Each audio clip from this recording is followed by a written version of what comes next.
வணக்கம் மக்களே, welcome to the fences show. இன்னைக்கு ஷோல நம்ம பார்க்க போகிறது கெட்டிகா சலம் அப்படின்ற ஒரு தெலுங்கு மூவியோட ரிவ்யூ. இந்த படம் பிரைம்ல தமிழ் டப்பிங்கோட அவைலபிளாக இருக்குது. இந்த படம் சைக்கலாஜிக்கல் ஹாரர் த்ரில்லர் அப்படின்னே சொல்லலாம். அதாவது ஒரு மெடிக்கல் காலேஜ் ஸ்டூடெண்ட்டோட உடம்புல ஒரு பேய் பூந்துக்கிட்டு பண்ணக்கூடிய அட்டூழியங்கள் அப்படின்ற மாதிரியான தீமில் நகரக்கூடிய ஒரு கதை. அந்த மெடிக்கல் காலேஜ் ஸ்டூடெண்ட்டோட பேர் தான் வந்து கௌஷிக்.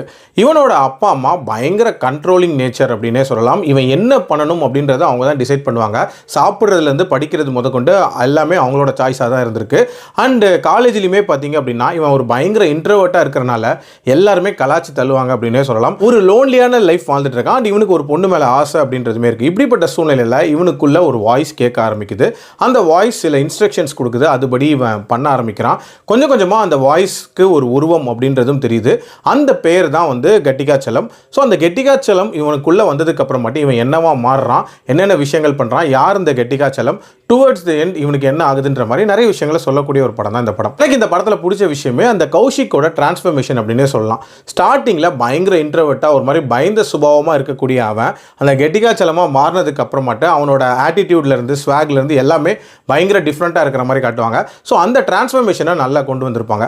அந்த கெட்டிகா சலமாக மாறினதுக்கு அப்புறமாட்டு ஒரு சில வயலண்ட்டான பிஹேவியர் அப்படின்றதையுமே ரொம்ப ஸ்க்ரீனில் நல்லா கொண்டு வந்திருப்பாங்க. உதாரணத்துக்கு தன்னோட கேர்ள் ஃப்ரெண்டோட பேரை வந்து இன்னொருத்த நெஞ்சில் பச்சை குத்திருப்பான்.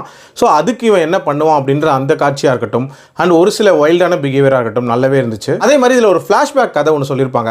அது ரியாலிட்டிக்கு அப்பாற்பட்டு இருந்தாலும் அந்த கதை ஓரளவுக்கு ஓகேவாக இருந்துச்சு. அதுலேயும் நிறைய ராவான விஷயங்கள் அப்படின்றதையும் காட்டியிருப்பாங்க. சொல்லப்போனால் இந்த கதை முழுக்கவே நிறைய ரா சீக்வன்சஸ் அப்படின்றது இருக்க தான் செய்யுது. ஆல்சோ கிளைமேக்ஸ் அப்படின்றது எனக்கு கொஞ்சம் ப்ரெடிக்டபிளாக தான் இருந்துச்சு. பட் இருந்தாலும் நிறைய பேருக்கு ஒர்க் அவுட் ஆகிறதுக்கான சான்ஸ் அப்படின்றதுமே இருக்குது. அண்ட் டுவர்ட்ஸ் தி எண்ட் ஒரு நீட்டான மெசேஜ் அப்படின்றதும் சொல்லியிருப்பாங்க. இந்த படத்தோட ஒரு முக்கியமான பிரச்சனையாக எனக்கு பட்டது நிறைய ரிப்பீட்டிவான காட்சிகள் அப்படின்றது ஃபர்ஸ்ட் ஹாஃப்லையும் சரி செகண்ட் ஹாஃப்லையும் சரி இருந்துச்சு. அதை கொஞ்சம் ட்ரிம் பண்ணியிருந்திருக்கலாம் அப்படின்னு தான் தோணுச்சு. அதனாலே நிறைய லேக் அப்படின்றது இந்த கதையில் தெரிஞ்சிச்சு. அதே மாதிரி ஹாரர் சீக்வன்சஸ் அப்படின்றது இன்னும் கொஞ்சம் ஸ்கேரியாக இருந்திருக்கலாம். அதே மாதிரி இதில் ஒரு சில காட்சிகள் இன்னுமே இம்பாக்ட்ஃபுல்லாக எடுத்திருக்கலாம் அப்படின்ற மாதிரியான ஃபீட்பேக்லாம் இருக்குது. ஆல்சோ நான் முன்னாடியே சொன்ன மாதிரி எனக்கு அந்த கிளைமேக்ஸ் அப்படின்றது கொஞ்சம் ப்ரெடிக்டபிளான ஒரு ஃபீல் அப்படின்றதுமே கொடுத்துச்சு. பட் ஓவரால் ஒரு நல்ல அட்டெம்ப்ட் தான். பட் இன்னுமே கொஞ்சம் பெட்டராக பண்ணியிருந்திருக்கலாம். என்னோட ரேட்டிங் இந்த படத்துக்கு 2.8 out of 5. அடல்ட் கண்டென்ட்டை பொறுத்த வரைக்கும் இதில் கோரியான காட்சிகள் அப்படின்றது இருக்குது. அதனால் இது ஸ்ட்ரிக்ட்லி ஃபார் அடல்ட்ஸ். மீண்டும் அடுத்த விமர்சனத்தில் சந்திக்கிறேன். நன்றி, வணக்கம்.